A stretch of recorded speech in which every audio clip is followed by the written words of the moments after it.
नमस्कार, स्वागत आहे तुमचं मराठी नोटीस बोर्ड यूट्यूब चॅनलवर. तर MIDC तर्फे एक महत्त्वाची अपडेट घेऊन आलेलो आहे तुमच्यासाठी. MIDC काही नवीन पदांची आता भरती काढणार आहे, तर तीच बातमी आपण सविस्तर बघणार आहोत. तर MIDCने नुकतंच काही दिवसांपूर्वी शासनाकडे नवीन पदांची भरती करण्यासाठी एक प्रसिद्धीपत्रक पाठवलं होतं. आता त्यावरच शासनाचा निर्णय आला आहे, तोच आपण बघणार आहोत. तर इथे बघा, तुम्हाला स्क्रीनवर दिसत असेल महाराष्ट्र शासन उद्योग, ऊर्जा, कामगार व खनिकर्म विभाग. तर इथे तुम्हाला शासन निर्णय क्रमांक ID वगैरे सगळं दिसत असेल. तर आता तेच आपण खाली बघणार आहोत. इथे बघा, प्रस्तावनात त्यांनी सांगितलेलं आहे सातारा, सोलापूर, बारामती, अहमदनगर, जळगाव, अकोला व चंद्रपूर या 7 ठिकाणी नवीन कार्यालय स्थापन करायचे आणि त्यासाठी त्यांना 92 पदांची भरती करावी लागणार आहे. तर ही पदं मंजूर व्हावी असं MIDCने एक प्रसिद्धीपत्रक शासनाकडे पाठवलं होतं.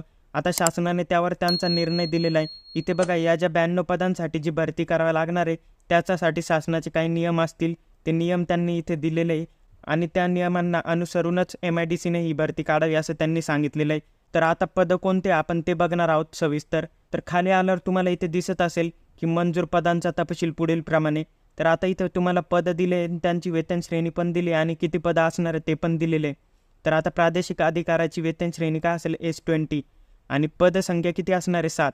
तर पुढचं पद आहे व्यवस्थापक, त्यांची वेतन श्रेणी असणार आहे S20 आणि पदसंख्या काय असेल 5. आणि ही जी S20ची वेतन श्रेणी आहे त्यात तुम्हाला 56,000 ते 1,77,000 पर्यंत तुम्हाला पगार भेटणार आहे. त्यानंतर पुढचं पद आहे क्षेत्र व्यवस्थापक, त्याची वेतन श्रेणी असणार आहे S15. तर S15मध्ये तुम्हाला 41,000पासून ते 1,32,000 पर्यंत पेमेंट भेटेल. त्यानंतर पुढचं पद आहे उपरचनाकार, त्याची जी वेतन श्रेणी ती असणार आहे S20. त्यानंतर त्यातही 7 पदं मंजूर झालेली.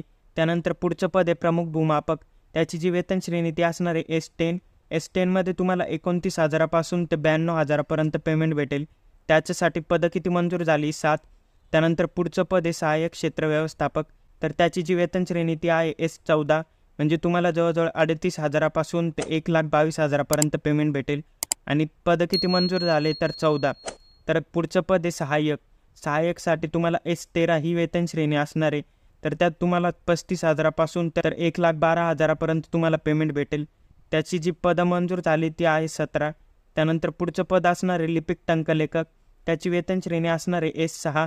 म्हणजे तुम्हाला 19,000पासून ते 63,000 यांच्या दरम्यान तुम्हाला पगार भेटेल आणि पदं किती मंजूर झाली 17. तर पुढचं पद आहे वाहन चालक, त्याची वेतन श्रेणी सेम S6च असणार आहे.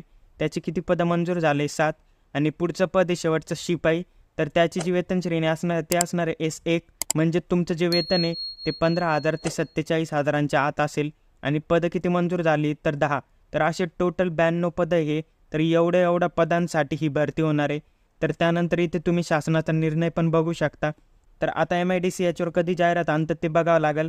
त्याची शैक्षणिक पात्रता, त्याची वयोमर्यादा या सर्व गोष्टी आपल्याला जाहिरात आल्यावरच समजेल.